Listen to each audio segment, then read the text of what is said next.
창세기 39장 1절부터 6절 같이 교독합니다. 요셉이 이끌려 애굽에 내려가매 바로의 신하 대장 애굽 사람 보디발이 그를 그리로 데려간 이스마엘 사람의 손에서 요셉을 산이라. 2절 여호와께서 요셉과 함께 하심으로 그가 형통한 자가 되어 그의 주인 애굽 사람의 집에 있으니 그의 주인이 여호와께서 그와 함께 하심을 보며 또 여호와께서 그의 범사에 형통하게 하심을 보았더라.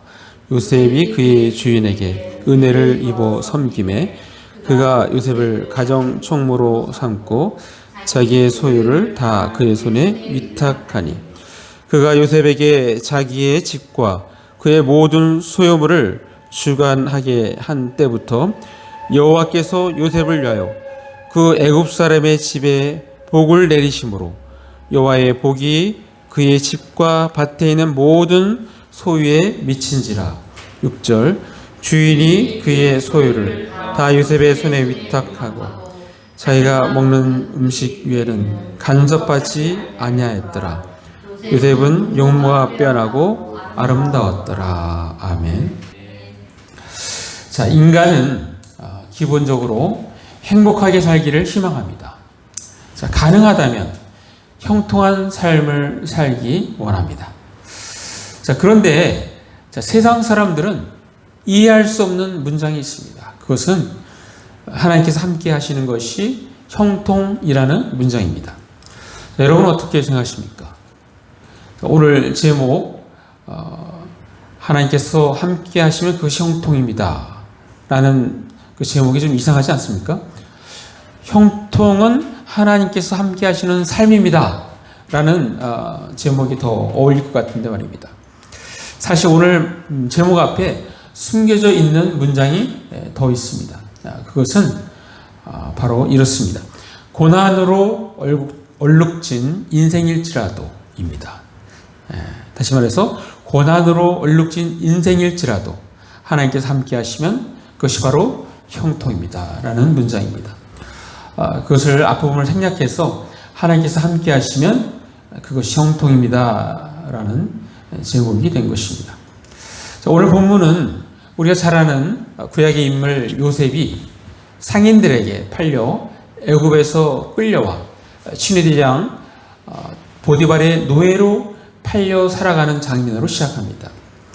요셉이 비록 노예의 신분으로 살아가지만 하나님께서 함께 하심으로 그의 삶이 형통했고 보디발의 집에서 가정 총무로 중용되는 모습을 담고 있습니다. 육신의 아버지 야곱에게 가장 큰 사랑을 받고 자라온 요셉이었으나 형제들의 시기로 이제는 미래가 아주 불투명합니다. 그리고 전혀 인간 대접이나 보호를 받을 수 없는 노예의 몸으로 전락하였습니다. 그야말로 폭삭 망한 사람으로 그의 인생은 불쌍한 인생이 되었습니다. 신세나 처지가 너무나 안 되었습니다. 자, 그런데 오늘 본문 말씀에서는 요셉의 상황과는 동떨어진 단어가 반복적으로 등장합니다. 바로 형통이라는 단어입니다. 자, 요셉의 삶과는 전혀 다른 단어, 이 형통이라는 말은 우리나라 국어사전에 보면 모든 일이 뜻과 같이 잘 되어 감을 말하는 단어입니다. 자, 그러나 이 단어가 전혀 어색하지가 않습니다. 왜냐하면 제 삶에 힘이 작용하기 때문입니다. 자, 그 부분을 확인하겠습니다. 자, 창세기 39장 2절 말씀, 자, 같이 읽습니다. 시작. 여호와께서 요셉과 함께 하심으로 그가 형통한 자가 되어 그의 주인 애굽 사람의 집에 있으니, 즉 우주 만물을 창조하고 다스리시는 여호와 하나님께서 함께 하시면 그의 인생은 형통한 인생이라는 것입니다. 자, 이것은 일반 세상 사람들 입장에서는 전혀 공감할 수 없는 말일 것입니다. 자, 한 걸음 더 나아가서 그 형통은 타인도 알 수 있는 형통입니다. 다른 사람이 보아도 이것은 저 사람의 능력이 아니야. 절대자 여호와 하나님의 돌보심으로 나타나는 것이야 라는 것입니다. 자, 그 말씀 한번 보겠습니다. 창세기 39장 3절. 자, 같이 읽습니다. 시작. 그의 주인이 여호와께서 그와 함께 하심을 보며 또 여호와께서 그의 범사에 형통하게 하심을 보았더라. 예. 자, 그의 손이 닿는 무엇이든지 잘 되게 되었다는 것입니다. 자, 주인은 여호와 하나님께서 요셉을 돕고 있다는 것을 직접 눈으로 알아차린 사람이었습니다. 그리고 그의 능력을 최대치로 끌어올립니다. 그 주인은 보석을 볼 줄 아는 지혜로운 사람이었던 것입니다. 자, 왜 하나님께서 함께 하시면 그것이 형통입니까?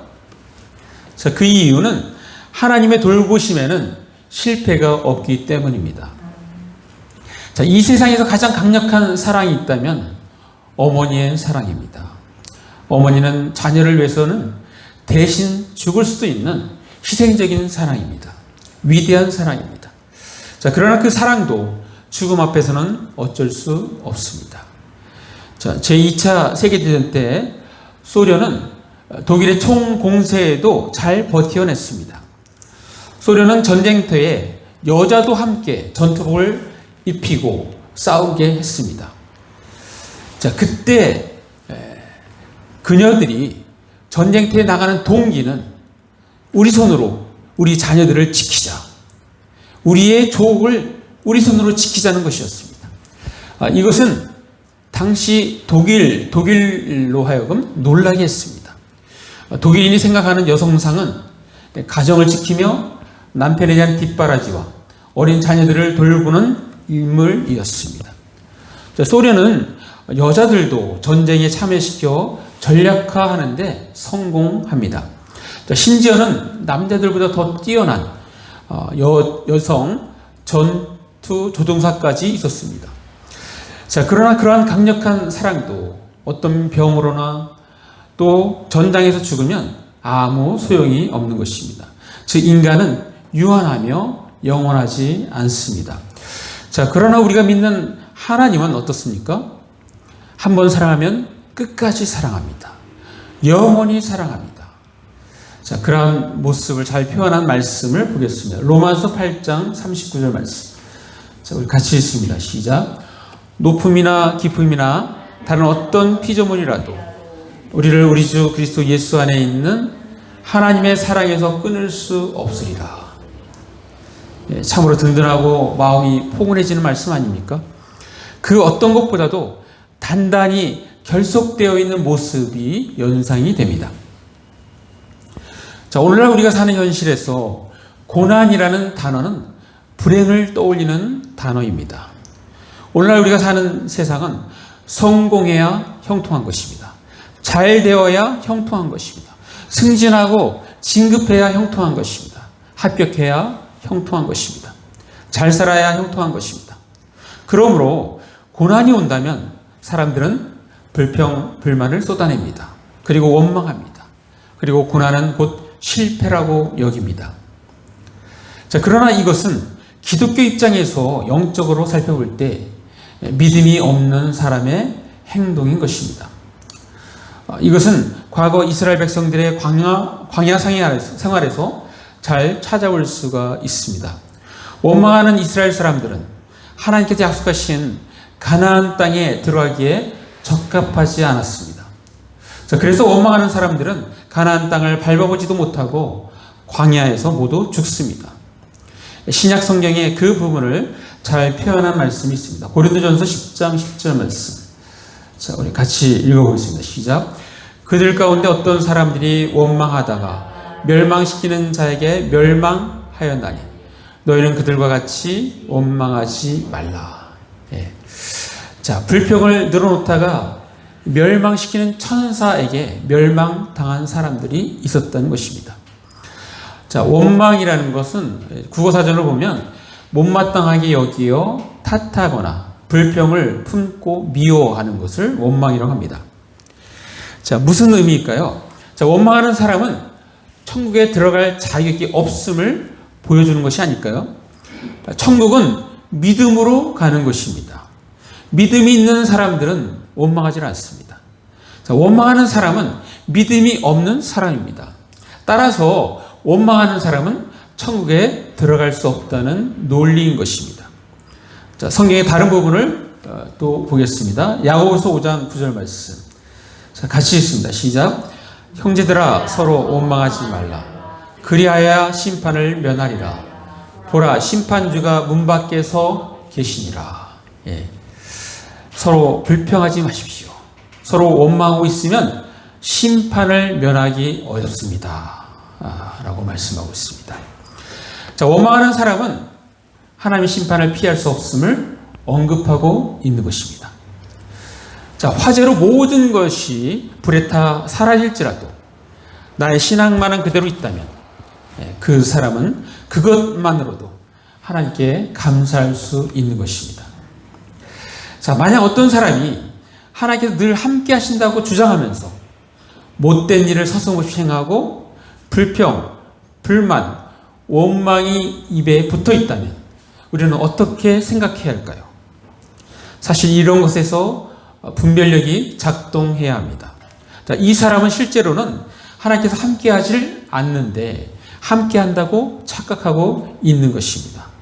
스스로 착각하고 있는 것입니다. 자, 복음서 중 누가복음서 16장 19절 이하를 보면 어느 부자와 거지 나사로가 등장합니다. 자, 그 부자는 세상적으로 보면 성공한 사람입니다. 특히 물질적인 부를 얻었습니다. 세상적으로 볼 때 형통한 사람입니다. 아마도 자기 자신도 그렇게 생각하고 있었을 것입니다. 하나님의 축복으로 내가 이렇게 부자가 되었어. 만족스러워. 만족해. 라고 말입니다. 자, 그가 얼마나 부자인지를 성경을 통해서 보면 알 수 있습니다. 누가복음 16장 19절. 제가 한번 읽어볼게요. 한 부자가 있어 자색 옷과 고운 베옷을 입고 날마다 호화롭게 즐기더라. 자, 부자와 일반 사람들의 특징이 나옵니다. 부자는 일도 안 하는데 날마다 호화롭게 삽니다. 자, 오늘도 마찬가지죠. 자, 그러나 일반 사람은 열심히 일하여 하루하루 연명해서 살아갑니다. 자, 성경에 등장하는 거지 나사로는 몸이 성하지 않아 일할 수도 없습니다. 그냥 하루하루 일도 없이 빌어먹는 삶을 삽니다. 그러다 거지 나사로는 죽고 부자도 죽습니다. 자, 그런데 웬일입니까? 위치가 바뀝니다. 거지 나사로는 낙원에 있고 부자는 음부 속에서 고통을 받고 있습니다. 자, 부자는 고통스러워 목 좀 축이자고 물 좀 달라고 아우성칩니다. 자, 그때 이러한 음성이 들립니다. 자, 그 음성을 한번 같이 보겠습니다. 누가복음 16장 25절 말씀. 자, 같이 읽습니다. 시작. 아브라함이 이르되 예, 너는 살았을 때 좋은 것을 받았고 나사로는 고난을 받았으니 이것을 기억하라. 이제 그는 여기서 위로를 받고 너는 괴로움을 받느니라. 자, 무슨 말입니까? 거지 나사로가 비록 고난을 받았으나 하나님께서 함께 하셨기 때문에 결국은 아브라함의 품에 안길 수 있었다는 것입니다. 자, 이 세상과 달리 저 세상은 영원토록 이어진다고 했을 때 진정한 형통은 거지 나사로였던 것입니다. 자, 반면에 부자는 세상적으로 부러움을 한 몸에 안고 쾌락을 즐기며 떵떵거리며 살았습니다. 그러나 하나님께서 함께하지 않으셨습니다. 자, 그리고 그 결과 저 세상에서 영원한 고통을 맛보며 사는 불쌍한 사람이 되었습니다. 자, 부자처럼 잠깐의 쾌락이 지나고 영원한 고통 속에 사는 것보다는 거지 나사로처럼 잠깐의 고난이 있을지라도 그 고난이 지나고 영원한 기쁨 속에 사는 것이 훨씬 낫지 않습니까? 자, 어떤 사람이 말합니다. 우리 집은요, 어렸을 때 무척 가난했었습니다. 자, 그런데 놀라운 것은 형제들이 가난에 대한 상처가 없습니다. 그렇게 말을 합니다. 그렇습니다. 그 어린아이에게 정말로 중요한 것은 어떤 부유함이나 물질이 아니라 나를 사랑해주는 든든한 부모가 곁에 있다는 것입니다. 비록 가난하더라도 나를 아껴주고 사랑해주는 부모가 함께 한다면 그것이 그 아이에게는 형통인 것입니다. 자, 우리는 지금 하나님께서 함께 하시면 그것이 형통입니다라는 제목의 설교를 듣고 있습니다. 그렇다면 어떻게 해야 할까요? 세 가지만 제시하겠습니다. 첫 번째는 어떻게 하면 하나님과 동행할 수 있을까를 알아야 합니다. 자, 한번 같이 읽습니다. 시작. 어떻게 하면 하나님과 동행할 수 있을까를 알아야 합니다. 자, 구약의 신앙의 선배 에녹을 통해서 그 힌트를 얻을 수 있습니다. 자, 말씀 봅니다. 창세기 5장 22절 말씀. 자, 같이 읽습니다. 시작. 무두셀라를 낳은 후 300년을 하나님과 동행하며 자녀를 낳았으며. 자, 영어로는 하나님과 함께 걸었다. 그렇게 표현하고 있습니다. 자, 에녹은 아들 무두셀라를 낳은 후 300년을 하나님과 동행하였습니다. 이 무두셀라라고 했을 때 무두셀라의 그 말 뜻을 보면 무두는 죽다, 셀라는 보내다 라는 뜻이 결합된 이름입니다. 다시 말해서 그 풀어서 얘기한다면 무두셀라가 죽으면 내가 심판을 보내겠다는 말이 됩니다. 자, 실제 창세기에 나오는 계보를 맞춰보면 딱 그가 죽은 해에 대홍수가 일어납니다. 에녹이 무두셀라를 낳았고 무두셀라가 라멕을 낳고 라멕이 노아를 낳고 노아가 600세가 되었을 때 무두셀라는 969세 이때 죽었거든요. 이때 홍수 심판이 있었습니다. 자, 그 에녹이 아들이 태어날 때 분명한 하나님의 메시지를 읽었습니다. 그것은 인류의 심판에 대한 메시지였습니다. 그 메시지는 에녹에게 있어서 아주 충격이었을 것입니다. 에녹은 하나님의 확실한 메시지를 인지하고 나서 그때부터 하나님과 동행을 했던 것입니다. 무슨 말입니까? 에녹은 하나님의 심판의 메시지를 인지하고 그 후 하나님의 뜻을 함께 공유하며 살았다는 것입니다. 자, 우리 같이 말씀 또 추가로 보겠습니다. 아모스서 3장 3절. 자, 우리가 하나님과 동행하기 위해서는 어떻게 해야 되는가? 자, 같이 한번 읽습니다. 시작. 두 사람이 뜻이 같지 않은데 어찌 동행하겠으며. 두 사람이 합의하지 않고서야 함께 걸을 수 없다는 것입니다. 영어로는 이 동의하다라는 표현을 씁니다. 우리 어렸을 때 아이들 운동에 가면 삼각 달리기 있습니다. 삼각 달리기. 서로 이렇게 생각을 맞춰야죠. 생각을 맞춰야지 이게 잘 뛸 수가 있습니다. 자, 우리가 잘 알듯이 하나님은 장래에 요셉을 사용할 분명한 목적이 있었습니다. 그것은 가뭄을 통하여 애굽의 주변 나라들을 심판하고 야곱의 대가족을 가뭄으로부터 지키는 것이었습니다. 자, 당시 요셉이 이 부분까지 분명히 알고 있었는지는 알 수 없습니다. 그러나 분명한 것은 요셉이 살아가면서 하나님의 돌보심이 자신에게 있음을 잘 알고 있었을 것입니다. 따라서 요셉은 자기 자신을 성결히 준비되어야 하는 것에 대한 분명한 확신이 있었을 것입니다. 그런 확신이 보디발의 아내의 거절하기 힘든 그 성적인 요구에도 불구하고 떨쳐버리고 일어날 수 있었던 것입니다. 자, 이러한 것을 신약에서 사도 바울이 영적인 아들 디모데에게 쓴 개인적인 서신에서도 언급이 됩니다. 자, 그 부분 한번 같이 읽습니다. 디모데후서 2장 21절 말씀 같이 읽습니다. 시작. 그러므로 누구든지 이런 것에서 자기를 깨끗하게 하면 귀 쓰는 것이 되어 거룩하고 주인의 쓰심에 합당하며 모든 선한 일에 준비함이 되리라. 자, 이 말씀은 특히 우리 어린 학생들이 유념해 두어야 할 말씀입니다. 누구든지 악을 멀리하고 자신을 깨끗이 하면 주인이신 주님이 쓰시기에 귀하고 거룩한 그릇이 될 것이라는 것입니다. 또 그런 사람은 언제나 좋은 일에 쓰일 수 있는 준비된 사람이라는 것입니다. 자, 우리 학생들이 어렸을 때부터 하나님과 함께하며 믿음으로 자신을 잘 준비해 간다면 때가 되면 하나님께서 우리 학생들을 귀하게 사용하실 것이라는 말씀입니다. 자, 이 부분은 다윗이 아주 좋은 예입니다. 자, 다윗은 사무엘이 다윗의 아버지 이새를 찾아왔을 때 막내였던 다윗은 그들 중에 있지 않았습니다. 막내로서 들판에서 양들을 지키느라 여념이 없었습니다. 자, 그런데 실제로 사무엘 선지자를 통하여 하나님께서 찾는 사람은 정작 다윗임을 알 수 있었습니다. 이새의 8번째 아들 목동 다윗은 사무엘 선지자로부터 기름 부음을 받습니다.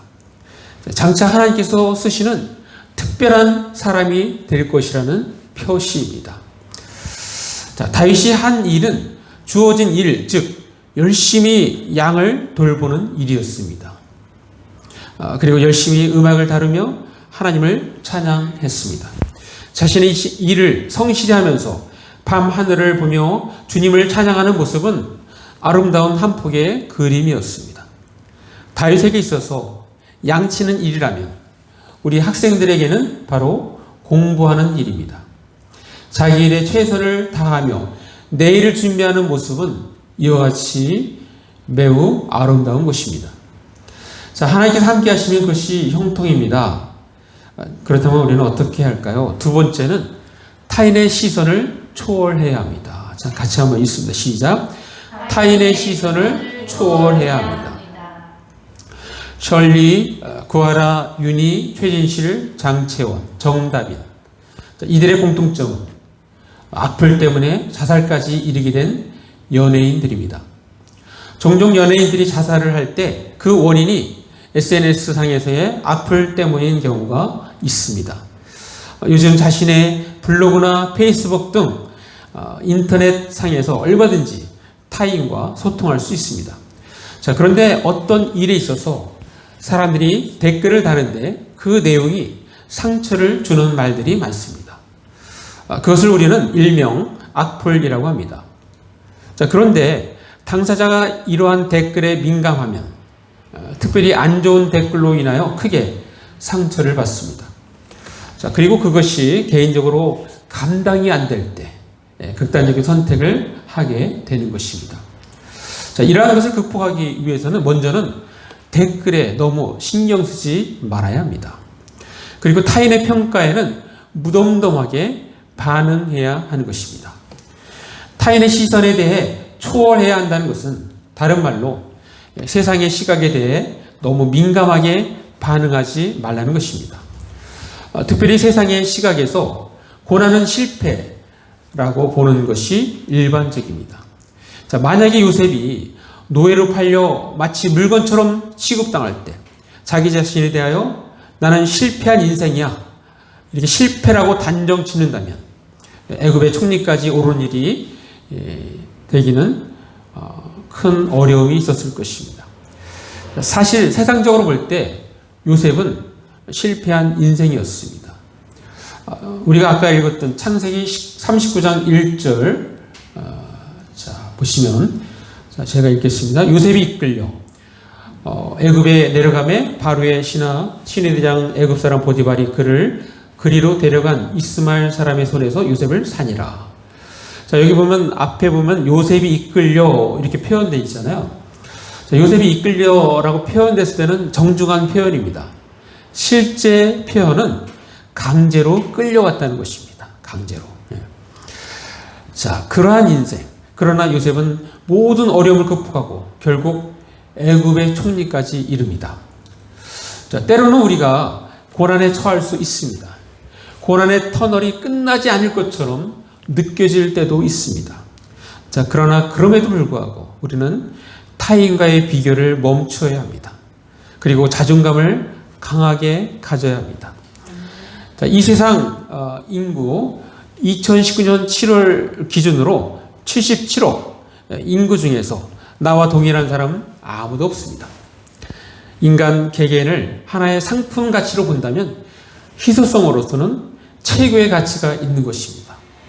우리 한 사람 한 사람은 다이아몬드 보석보다도 아니 그 어떤 것보다도 더 존귀한 자입니다. 따라서 타인과 비교함으로써 스스로를 비하시키거나 깎아내리지 말아야 합니다. 우리는 누구보다도 더 자기 자신을 스스로 사랑해야 합니다. 우리는 하나님의 형상을 닮은 너무나도 귀한 존재입니다. 자, 하나님께서 함께 하시는 그것이 형통입니다. 그렇다면 우리는 어떻게 해야 할까요?